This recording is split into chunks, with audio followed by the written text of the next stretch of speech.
Otra de las prácticas de laboratorio que realizaremos será la determinación espectrofotométrica de fenoles. Empecemos por definir qué son los fenoles. Los fenoles son compuestos orgánicos aromáticos que se caracterizan por tener uno o varios grupos hidroxilos unidos directamente al anillo aromático. Recordemos que llamamos anillo aromático a la estructura del benceno. Las propiedades de cada uno de estos compuestos químicos dependen de la naturaleza y de la posición de los grupos sustituidos en el anillo de benceno. Vamos a hablar un poco de la nomenclatura de los fenoles. Por lo general se nombran como derivados del miembro más sencillo de la familia, el fenol, pero existen múltiples variantes en cuanto a su nomenclatura. Por ejemplo, se pueden nombrar de estas tres maneras. A, como en alcoholes, adicionando el sufijo ol al nombre del hidrocarburo aromático y la posición de los otros sustituyentes del anillo se indica con un número. También se pueden llamar como derivados del fenol, donde la posición de los otros sustituyentes del anillo se indica con un número o con los prefijos meta, para y octo. Esta sería la opción B. Y la opción C, como hidroxicompuestos del benceno, indicando también la posición de los sustituyentes con un número o con los prefijos meta, para y orto.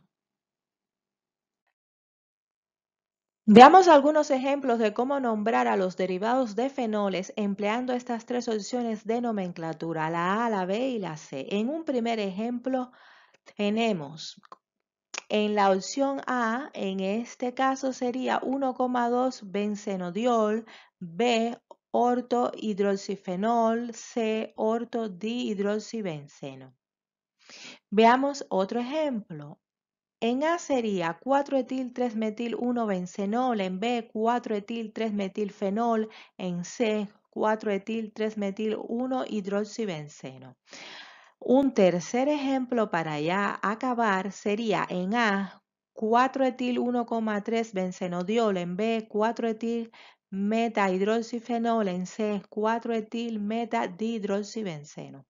Como podemos apreciar, el término fenoles engloba una familia enorme de compuestos derivados del anillo aromático unido directamente a un grupo hidroxilo, como los fenoles di y trihídricos, los ácidos hidroxibenzoicos, nitrofenoles, clorofenoles, aminofenoles, metolcifenoles, alquilfenoles, derivados de los núcleos aromáticos condensados como los naltoles y muchos otros compuestos que también se engloban en esta familia.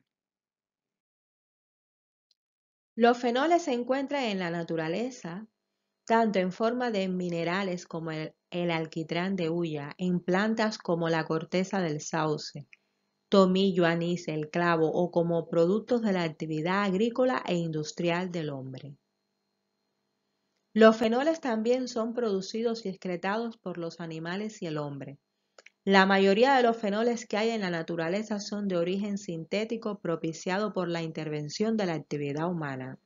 Veamos primero por qué es importante determinar fenoles en agua. Los fenoles son tóxicos, corrosivos y persisten en el medio ambiente. Cuando alcanzan las aguas naturales, provocan daños a los organismos acuáticos como bacterias, moluscos, peces, así como también pueden provocar daños en el hombre cuando se absorben por la piel y las mucosas, afectando órganos como hígado y riñones. Debido a los efectos tóxicos de los fenoles, existen regulaciones acerca de los límites permisibles en cuanto a su vertimiento en aguas, la exposición ocupacional, su presencia en aguas potables, etc. Por lo tanto, su liberación al medio ambiente, su exposición laboral, sus niveles en aguas superficiales se encuentra muy bien regulado y las normas son revisadas cada cierto tiempo por las agencias reguladoras y la tendencia es a ser cada vez más estrictas con estas regulaciones. Por lo tanto, es importantísimo conocer y monitorear la concentración de fenoles en agua. Hablemos ahora un poco de la espectroscopía o espectrofotometría ultravioleta visible. Esta técnica se utiliza para caracterizar compuestos químicos a través de la identificación de algunos grupos funcionales en las moléculas y también para cuantificar o determinar la concentración de un compuesto en disolución.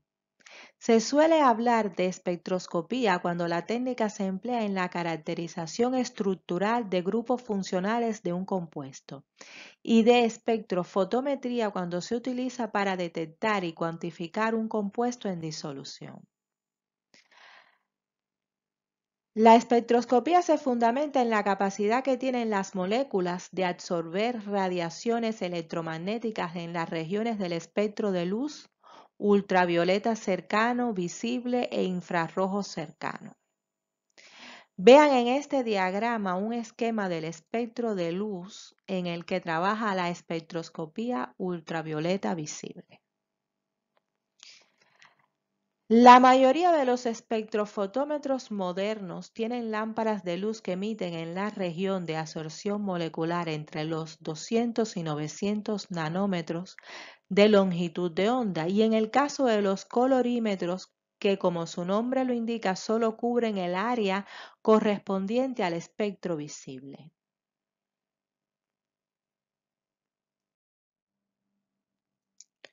La radiación absorbida por las moléculas desde esta región del espectro provoca transiciones electrónicas que pueden ser cuantificadas. Al absorber radiación electromagnética de una frecuencia correcta, los electrones de valencia son promovidos a estados excitados de energía mayor. Para que ocurra absorción, la energía del haz de luz que incide sobre la molécula ha de ser igual a la diferencia energética entre los niveles de energía. Y como sabemos, la energía de las radiaciones electromagnéticas es igual a la constante de Planck por la frecuencia de la radiación. A su vez, la frecuencia de la radiación es el inverso de la longitud de onda por la velocidad de la luz al vacío.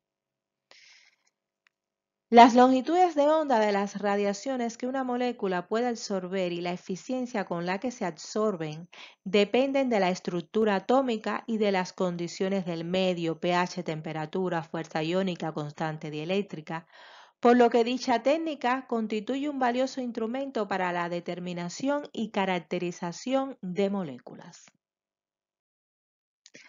Hablemos un poco de las magnitudes básicas en la espectrofotometría ultravioleta visible, la absorción y la transmitancia. Cuando un haz de luz de radiación con determinada longitud de onda atraviesa una disolución conteniendo un analito absorbente o cromóforo, la intensidad incidente del haz I sub 0 es atenuada debido a que el compuesto absorberá una parte de la radiación incidente I sub A y dejará pasar el resto I sub T, lo cual está esquematizado en la figura. La parte de la radiación inicial que traspasa la muestra es denominada transmitancia. Por lo tanto, la transmitancia tiene por fórmula el cociente de la intensidad transmitida y la intensidad incidente inicial. Y se suele expresar en por ciento, por eso se multiplica por 100%. La transmitancia está relacionada con la absorbancia a través de esta fórmula. La transmitancia nos da una medida física de la relación de la intensidad de la luz incidente y la luz transmitida al atravesar la muestra. La relación entre el porciento de transmitancia y la concentración no es lineal, pero asume una relación logarítmica inversa. La absorbancia A es un concepto más relacionado con la muestra, puesto que nos indica la cantidad de luz absorbida por el cromóforo o especie absorbente que compone la muestra, lo cual está relacionada linealmente con la concentración de la especie absorbente según la ley de Lambert-Beer. En la ley de Lambert-Beer,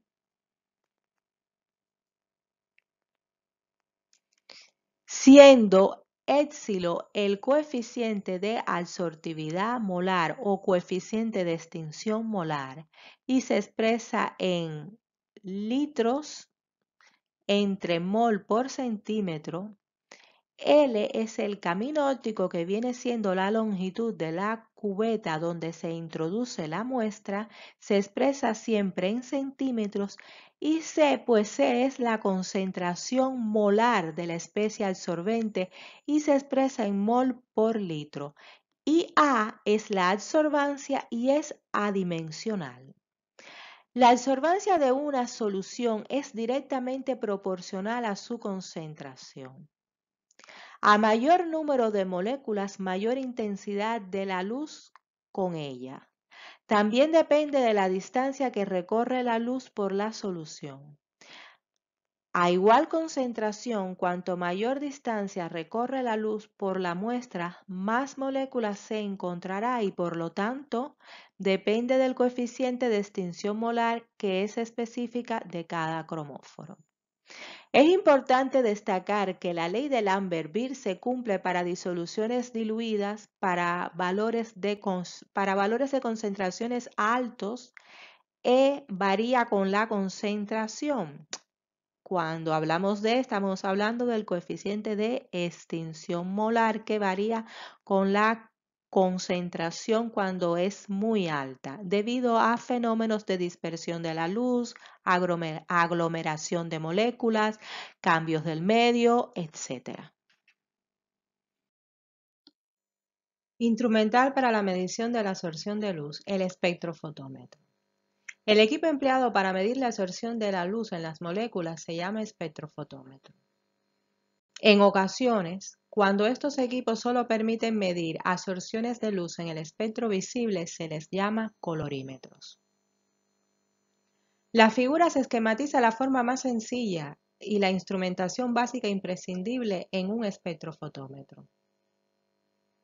La luz blanca de un foco fuente de energía radiante como una lámpara de deuterio y tungsteno es difractada en una red de difracción y descompuesta en regiones en un prisma, y monocromatizada al pasar por un monocromador para obtener la longitud de onda que se desea, la cual se hace incidir a través de la cubeta que contiene la muestra, y el haz de luz transmitido se detecta en un detector de luz que cuenta con un amplificador convertidor de las señales luminosas en señales eléctricas. Por último, se tiene un registrador o sistema de lectura de datos.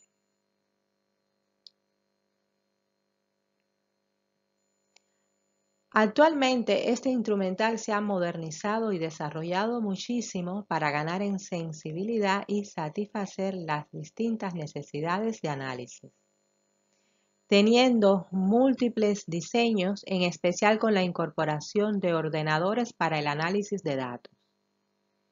Existen espectrofotómetros de doble haz donde el blanco y la muestra se miden simultáneamente, espectrofotómetros multianálisis para placas ELISA y muchos otros diseños.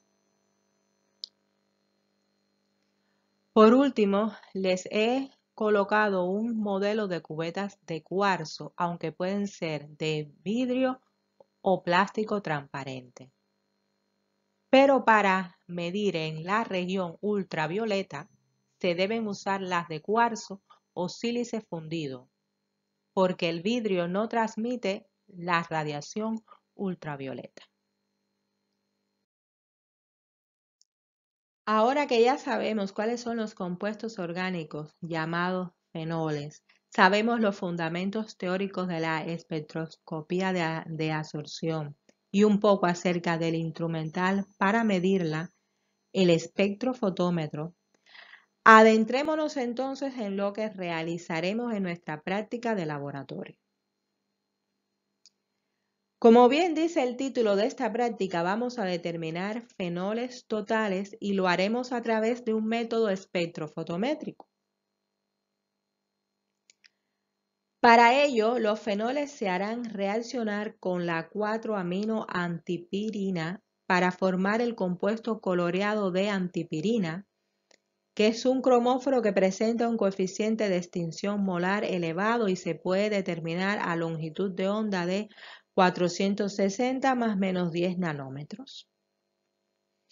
La reacción entre la 4-aminoantipirina y el fenol ocurre a pH básico y en presencia del hexacianoferrato de potasio como catalizador. Los fenoles se oxidan con el hexacianoferrato de potasio para formar quinonas y seguidamente se produce una adición nucleofílica por parte de la amina de la 4-aminoantipiridina sobre el grupo carbonilo de la quinona para formar la correspondiente imina.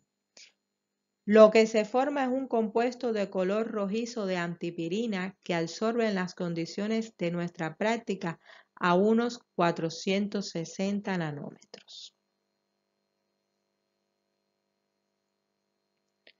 Un método eficaz y sencillo para determinar fenoles es a través de la detección del compuesto coloreado de antipirina, que es el cromóforo absorbente de luz que hace posible esta técnica espectrofotométrica. Como vemos de esta reacción química, la concentración de fenoles va a ser igual a la concentración del compuesto coloreado de antipirina, resultante que se va a determinar por espectrofotometría. Pasos a seguir o metodología de esta práctica de laboratorio. El procedimiento que vamos a seguir es el siguiente. Lo primero que haremos será la preparación de las disoluciones patrones de fenoles para la curva de calibración. Prepararemos disoluciones estándares de fenoles de concentraciones exactamente conocidas, las cuales se someterán por el mismo proceso de tratamiento de la muestra y al final se les medirá la absorbancia en el espectrofotómetro. Posteriormente vamos a convertir los fenoles en el compuesto coloreado de antipirina, al cual se le determinará su concentración por absorción de la luz medida en el espectrofotómetro. Tanto los patrones como la muestra problema se someterán a la reacción química con la 4-aminoantipirina para convertir los fenoles al compuesto coloreado al que se le medirá la absorbancia. Hago hincapié una vez más en que lo que vamos a realizar es una determinación indirecta de fenoles a través de la cuantificación de su producto de reacción con la 4-aminoantipirina.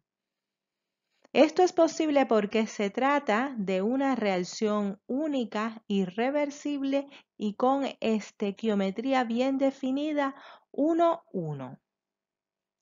El tercer paso será la extracción del compuesto coloreado de antipirina de la fase acuosa de la reacción hacia la fase orgánica con el disolvente cloroformo o con el diclorometano, el que se vaya a usar. Esta fase es primordial porque así dejamos atrás en la fase acuosa todos los residuos de la reacción y cualquier otro material orgánico presente en la muestra de partida que pueda interferir en la determinación.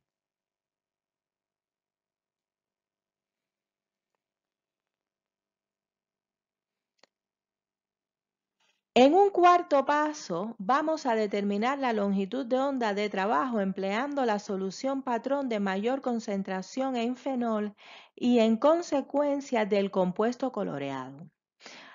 Para ello, primero haremos 0 con el blanco en el equipo y posteriormente medimos la solución patrón en cada longitud de onda.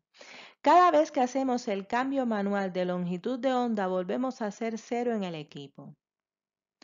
Empezaremos en 440 nanómetros e iremos ascendiendo de 5 en 5 nanómetros hasta llegar a 470. El mayor valor de absorbancia medido, ese será nuestra longitud de onda de trabajo. Una vez determinada nuestra longitud de onda de trabajo, establecemos en el espectrofotómetro nuestra longitud de onda de trabajo y procedemos a medir los patrones comenzando del menos concentrado al más concentrado. Durante las mediciones, la cubeta se ha de endulzar bien unas 3 veces con la solución patrón a medir. Y por último, una vez que tenemos los valores de absorbancia correspondiente a cada concentración de solución patrón de fenol, construimos la curva de calibración. Y finalmente, pues ya lo que nos queda es realizar la interpolación del valor de la absorbancia obtenido para la muestra problema en nuestra curva de calibración para determinar la concentración de fenol de nuestra muestra problema. Pues entonces, nuestro primer paso será la preparación de las disoluciones patrones de fenoles para la curva de calibración. Vamos a preparar una curva de calibración con disoluciones acuosas de fenoles con concentración conocida. Dichas disoluciones serán nuestros patrones para diferentes concentraciones de fenol. Para ello, vamos a partir de un stock concentrado de 1000 ppm que ya estará preparado en el laboratorio y a partir de ese stock concentrado de 1000 ppm, los estudiantes prepararán un segundo stock diluido de 10 ppm. Utilizando una pipeta aforada, extraemos 5 mililitros del stock de 1000 ppm y lo llevamos a un volumétrico de 500 mililitros y enrasamos con agua destilada para obtener este segundo stock de 10 ppm. A partir de este segundo stock de 10 ppm de fenol, vamos a preparar 4 disoluciones más diluidas usando una bureta y enrasando posteriormente con agua destilada. Descargaremos dentro de un volumétrico de 100 mililitros los volúmenes correspondientes para luego de enrasar con agua destilada obtener las concentraciones de 0,4, 0,7, 1 y 1,3 ppm. Y por supuesto necesitaremos un blanco que sería nuestra concentración cero de fenol que solo tendría agua destilada. El profesor asignará a cada estudiante uno de estos dos grupos de patrones a preparar para la curva de calibración. Recordemos que vamos a distribuir dos muestras de dos diferentes concentraciones de fenoles y por lo tanto los estudiantes prepararán diferentes concentraciones de patrones para la curva de calibración. La reacción química para la transformación del fenol al compuesto de color rojizo de antipirina, al cual le vamos a medir la absorción, se hará en un embudo de extracción para ganar en tiempo. Colocaremos 6 embudos de extracción en sus respectivos soportes y los identificaremos. Y en el último embudo vamos a colocar la muestra. Añadimos entonces con pipeta aforada de 50 mililitros los patrones de fenoles en cada uno de estos embudos y en el último embudo añadimos 50 mililitros pero de la muestra problema. Luego adicionamos la mezcla reactiva en este mismo orden. 10 mililitros de amoníaco 0,5 molar, 10 mililitros de tapón fosfato, 2 mililitros de la 4-amina antipirina, 2 mililitros de la solución de ferricianuro de potasio. Posteriormente agitamos el embudo y le damos de 3 a 5 minutos de tiempo de reacción para que ocurra la oxidación química de los fenoles a la correspondiente imina coloreada. Luego, adicionamos con pipeta aforada de 25 mililitros el disolvente cloroformo o de diclorometano a cada embudo y agitamos enérgicamente 3 veces abriendo entre agitación y agitación la llave para que salgan los gases. Aquí se está produciendo la extracción de la fase acuosa a la fase orgánica de cloroformo o de diclorometano del compuesto de imina colorido que ha formado el fenol con la 4-aminoantipirina. Una vez con el fenol transformado en el complejo de imina de antipirina y extraído hacia la fase orgánica, vamos a medir la absorbancia de estas disoluciones. Pero primero vamos a determinar la longitud de onda para la cual la absorbancia es máxima, es decir, vamos a determinar la longitud de onda de máxima absorbancia. Sabemos que el máximo está entre 400 y 500 nanómetros. Cogeremos una disolución del compuesto colorido y le vamos a determinar la longitud de onda donde la absorbancia es máxima. Conociendo la longitud de onda donde es más conveniente medir para obtener más sensibilidad, mediremos la absorbancia en ese punto de cada uno de los patrones y de la muestra problema. Con los valores de absorbancia y concentración de los patrones de fenoles, lo próximo es crear una curva de calibrado.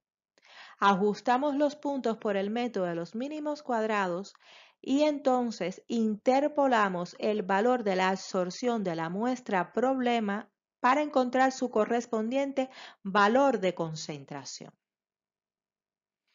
Pues hasta aquí todo lo que les había preparado para esta práctica. Espero que la información les haya sido útil y por supuesto nos vemos en el laboratorio. Gracias.